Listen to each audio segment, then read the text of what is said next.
capital, and it says to our goddess, and there's a little decoration there telling you this is dedicated to the goddess. This is the goddess Diana. I remember when I was a little kid, I got a tour here, and they said, well, and the goddess is Diana. I didn't know what that meant. So it's admitted this is a temple to Diana. And then it's got all these other, religious icons and iconography to other deities. Lord knows what this is, a black pentagram. Pretty serious business, because they also worship the negative. They worship both sides, and there's two sides to each of those two sides. There's a positive and a negative to the male, a positive and negative to the female. And so do you think they're not Christians? All the Republicans are not actually Christians? Oh no, they're certainly not Christians. Most of your top Republicans and Democrats are way above Masonry. They've gone from being porch Masons to really being part of the power structure. And that's the thing. You've got all these good Baptists here in Austin, Texas, and they wouldn't be involved in anything evil. And a lot of them are Masons, and they're in there doing these weird rituals, and it's all about brotherhood and God, and the G stands for God. But later you find out what God that is, and you find out that it's really Lucifer, and Lucifer's really the good guy, and Jesus is really the bad guy. And top Masons like Albert Pike, the Supreme Grand Master, the head Mason in the U.S., wrote that. Okay, so once you get up above into those higher levels, you find out all this, and it's really serious. So you've got all these Christians that live here in Texas, Christians that live in Russia, Christians that live all over the place, and all around them are these occultic temples, and they don't even hide it. They tell you this is a temple to a goddess. This is, for the fallen police officers, and it's a black pentagram with an obelisk sticking up out of the top of it. There are thousands of different cults in India, different weird religious groups. There's the same thing here in America, because there were thousands of cults before Christianity came. So they all went underground, and then they used the compartmentalized nature of their organizations to exert power on the population.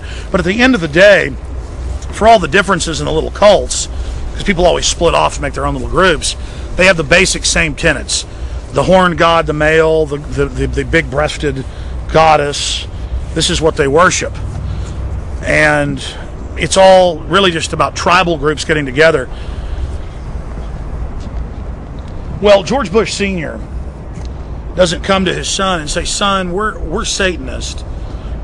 We'd like you to join us. No, he puts him in clubs with other elites' children who are normally a few years older, where they're impressionable to people that are older than them, and then they encourage them and bring them into it slowly. And by the time you're 19, 20 years old at Skull and Bones at Yale, you're doing mock human sacrifices, which have been caught on video by ABC News, mock slitting, worshiping Satan, screaming, yelling, we're eating off Hitler's silverware, Nazi flags, stolen bones, sleeping in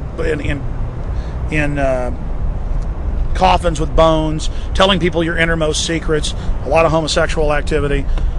This is what they do. This is the bonding experience. So then a few decades later, when their children are governors, they can come to Bohemian Grove and not think it's any big deal. That's how they introduce their children into it, is with peer pressure. The elite's very smart. They don't try to sell their kids on what they're doing. Imagine if George Bush Sr. came to Bush when he was 8 years old and said, by the way, we're into satanic order. Of course, we worship Lucifer, the true God. They don't see it as Satan. And we do all these horrible things. We engineer wars, and we do real evil, here in the real world. That's their real rituals. We launch wars. We funded Hitler. His son would cry and scream and run away scared. No. They're smart at introducing them where there's older people who are just 2 or 3 years older, a year older, who are the cool people, the captain of the football team or the yacht club or the rowing club, and then they introduce them into the sex parties and the orgies and the women and the drugs and the power. In past documentary films, I've detailed the fact that elites are into the occult. And today we've got great examples of this. Last year I interviewed a Canadian professor and also another Canadian scholar. They went back and got the documents from when they built the Parliament here, and it's admitted that the whole thing is a Masonic temple, and that they even have an altar inside, hidden in plain view. So this entire structure is very, very occultic. And you can see that just from the handiwork in the detailed engravings here. They have all sorts of mythological gods and beasts adorning this structure. Whatever happened to separation of church and state? Dude. Oh man. That's quite scary. Yeah, look at that. I mean, the government building has demonic crap all over it. It's just totally evil looking. Alright, let's get some video closer to the garden.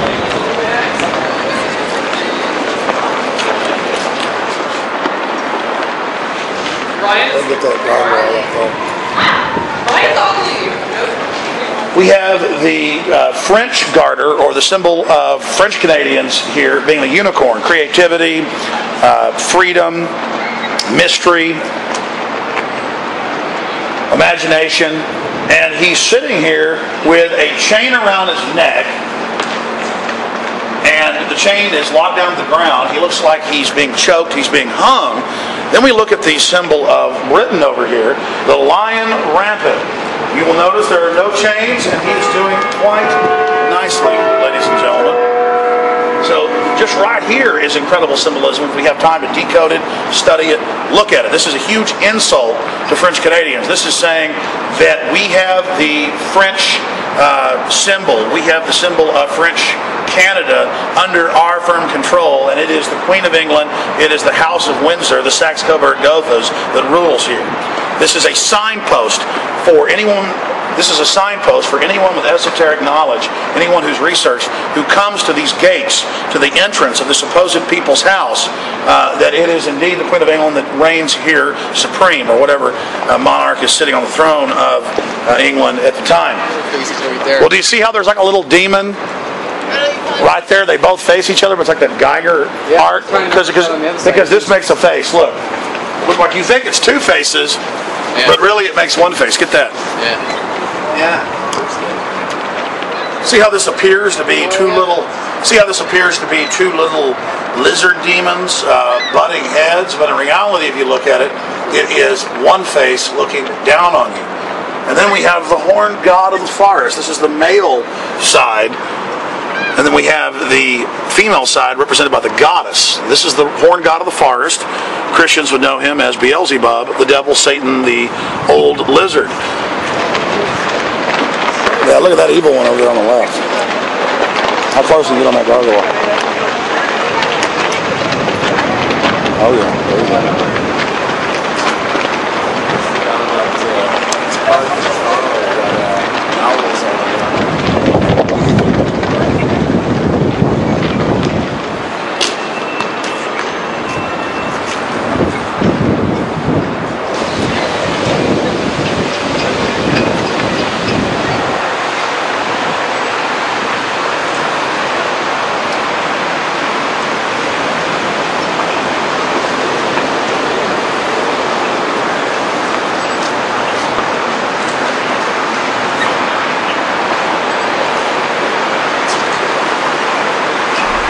The Bilderberg Group is a secret society. It was kept secret from its founding in the 50s out of other organizations. And they took the name of the Bilderberg Hotel. And then in the last decade, it's been exposed because of alternative press. Now the mainstream media admits it. CNN goes, well, yeah, they run the world. They make all the big decisions. They vet the presidents, and just that's how it is. Now they're throwing it in our face. The Bilderberg Group doesn't get into the occult like they do in their off time at Bohemian Grove. It's 125 of the most powerful people in the world, royalty, Queen Beatrix of the Netherlands, the Rothschilds, the Rockefellers.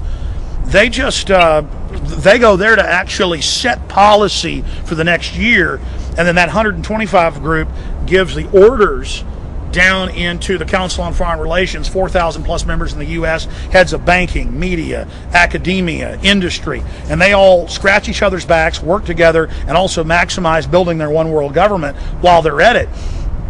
And then you have similar CFRs, Royal Institute of International Affairs, that's the real management government in England, and they have clones of this shadow government in every country, and then just the leaders, a few leaders of each shadow government travel each year to Bilderberg, where they hammer out differences and try to fine-tune the policy to move forward their world government, worldwide dictatorship, where humanity is to be totally enslaved, absolutely no freedom, total surveillance, total taxation, one-child policy, mass population reductions.